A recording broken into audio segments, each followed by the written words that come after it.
আসসালামু আলাইকুম। 4 বছর পরে এসে মোসাদ্দেক হোসেন সৈকতকে একটু বেশি দেখিয়ে ফেললো।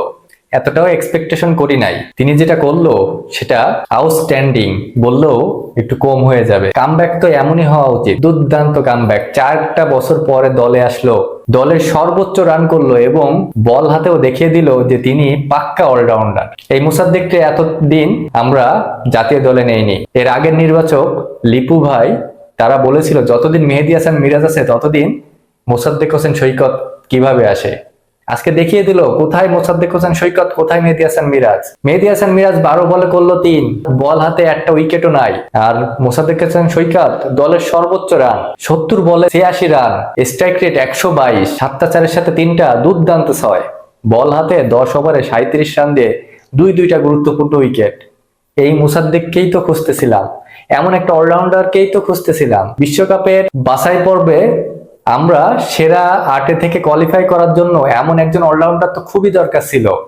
এবং মাইটি অস্ট্রেলিয়াকে হারিয়ে আমরা বুঝিয়ে দিলাম যে এখন আর পুরানো বাংলাদেশ নাই, এই বাংলাদেশ নতুনত্ব, এই বাংলাদেশ দুর্দান্ত, এই বাংলাদেশ তরুণের উজ্জীবিত বাংলাদেশ। দেখুন, অস্ট্রেলিয়ার সাথে আমাদের তেমন কোনো জয়ের স্মৃতি নেই।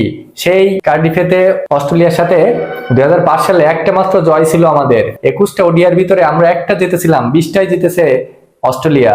এবং মোসাদ্দেকের অলরাউন্ড নৈপুণ্যে আমরা আজকে হারালাম মাইটি অস্ট্রেলিয়াকে। এবং অস্ট্রেলিয়ার সাথে আমরা চোখে চোখ রেখে লড়াই করলাম এবং আমাদের নাহিদ রানাও করেছে দুর্দান্ত বল। কিন্তু সবকিছু ছাড়িয়ে একজনের কথাই উঠে আসতেছে বারবার, সেটা হচ্ছে মোসাদ্দেক হোসেন সৈকত। দেখুন, মোসাদ্দেক হোসেন সৈকত আজকে তাহিদ হৃদয়ের আগেই নামেন এবং তিনি তাহিদ হৃদয়ের সাথে তিনি পার্টনারশিপ করেন 75 রানের, দুর্দান্ত এক পার্টনারশিপ। সব থেকে অবাক করেছে যে তিনি 8 নম্বর ব্যাটসম্যান তাসকিন আহমেদের সাথে পার্টনারশিপ করেন কত বলে কত জানেন? 33 বলে 45 রানের। যেখানে কোনো ব্যাটসম্যানই ছিল না তাসকিন আহমেদ এর মতো বলার, তাকে সাথে নিয়ে শেষের 4 থেকে 5 ওভার মনে হয় যেন টর্নেডো হাঁকালো অস্ট্রেলিয়ার বোলারদের উপরে।